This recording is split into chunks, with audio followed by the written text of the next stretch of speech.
Hi you guys, welcome back to my channel. It's Tyra here with another struggle review. Now, I plan to review this film sometime back, like a couple of weeks ago when I first initially seen it. But recently I seen it, you know me, I was like, oh, I just found a little gem and I'm gonna watch it. Feeling all special. No, it's on Netflix now. It's on Netflix, and it reminded me that I needed to review it because it was an awesome film. But before we get into all that good stuff, I'm going to need you guys to go and subscribe. So I'm going to wait.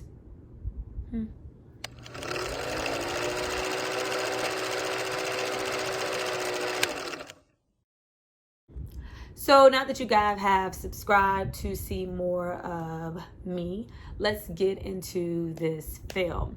This is a 2020 film. It stars... see, honey, I'm just going to read this because I'm not about to butcher these people's names. Yo Ha-in and Park Shin-hai. Horrible. I'm so sorry. But it stars these characters, and this is a Japanese Korean film.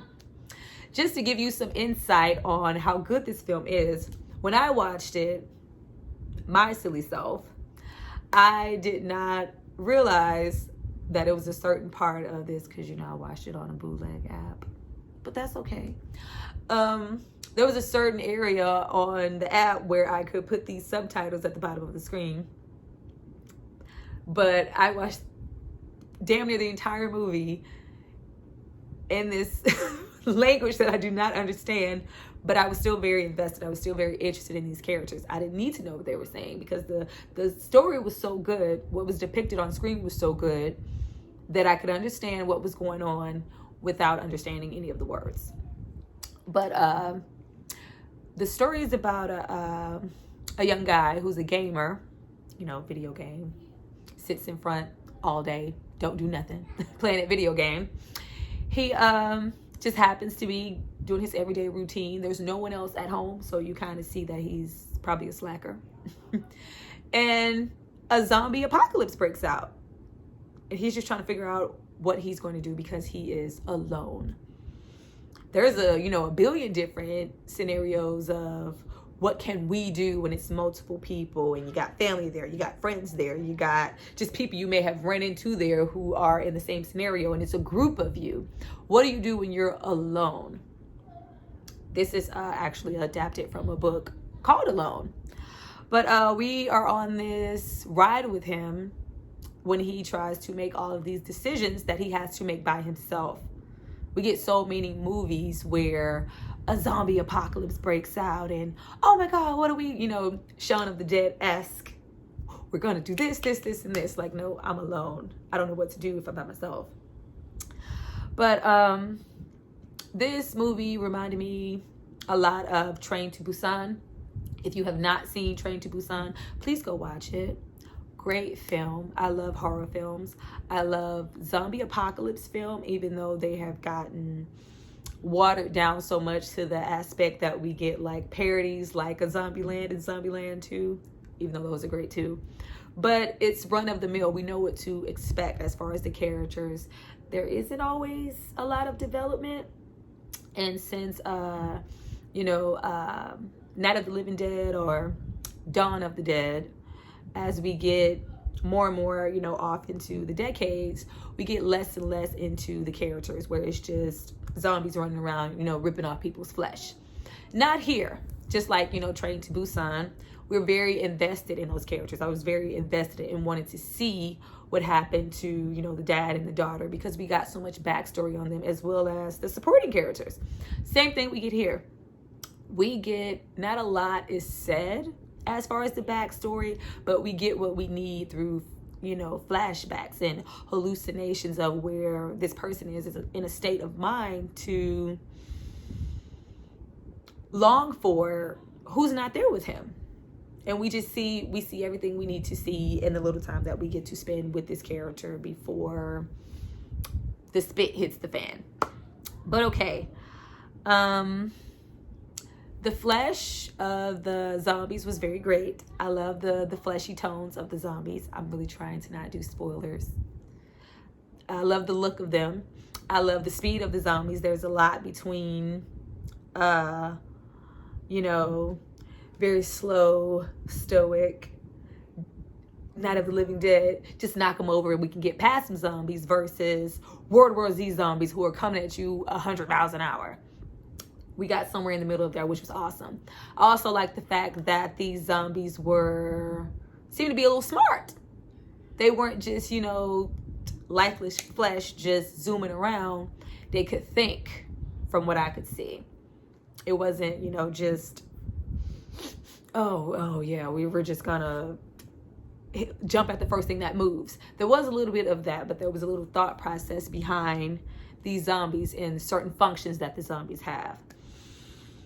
I also like the connection that eventually our two characters get in the story when they have the revelation of, maybe I'm not alone. I love that. I love the little surprises that we get in the end, towards the end of the story. And I love that we just got to see where somebody can go mentally when they are alone. This zombie film is a separate entity in itself, just at the aspect of being alone and being alive. And you get, you know, those demons of, well, if I'm alone and all of this is happening around me, do I really want to be alive? Do I really want to exist in this realm of life? And you get those complex thoughts of the contrast of what's going on in the film and what's going on now. And it's like, you know, still here, we're still alive, you know. Very great. But you guys should watch the film. It's clearly available on Netflix now. If you love horror and you love zombies, good zombie films, not just the, oh, we're just going to eat just for eat's sake. No, great zombie complex stories, good character development, foreign language films if you do. Because if you notice, the Japanese foreign horror films, that's the new wave in horror.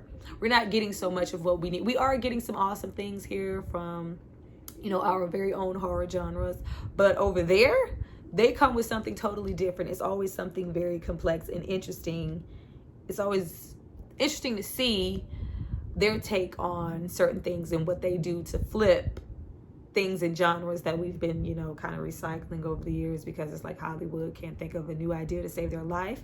They come with something totally different. And that's why we get so many adaptations of Japanese horror that they take on themselves and redo, like when we get, you know, The Ring and other movies like that, that they just like, oh, that was awesome, we're going to redo it.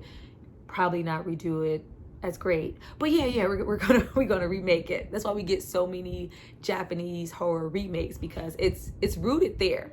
I don't know what's over there, but clearly it's awesome because the horror is good. But if you guys are a fan of zombies, is there a little body horror? It was enough gore to keep me interested. I really hate PG-13-esque horror films. Like, where's the blood? Where's the flesh? Like, I want to see somebody die. But that's here. I feel like we got enough of that, and we got a lot of character development and that hopelessness feeling of, oh my God, like what am I gonna do? Awesome. But yeah, go watch the film. Drop a comment if you have watched the film. I might do another review that's a bit spoiler-ish, because there's so much that I love to touch on, but there's so little that you can do, because the pivotal moments in the film, not that they're rare, but when they hit, they hit. And you can't talk about them without really spoiling the movie, because it's so much invested in the time that he is alone. When we do get those punches of action when he maybe isn't, I don't want to mess those up for anybody. But the movie was great. I hope you guys go watch it. Watch Train to Busan also if you haven't. Come back here, tell me what you thought. I see you guys again for my next review. I'm gonna give this film 8 out of 10. Means it was good. I see you guys for my next review. Bye.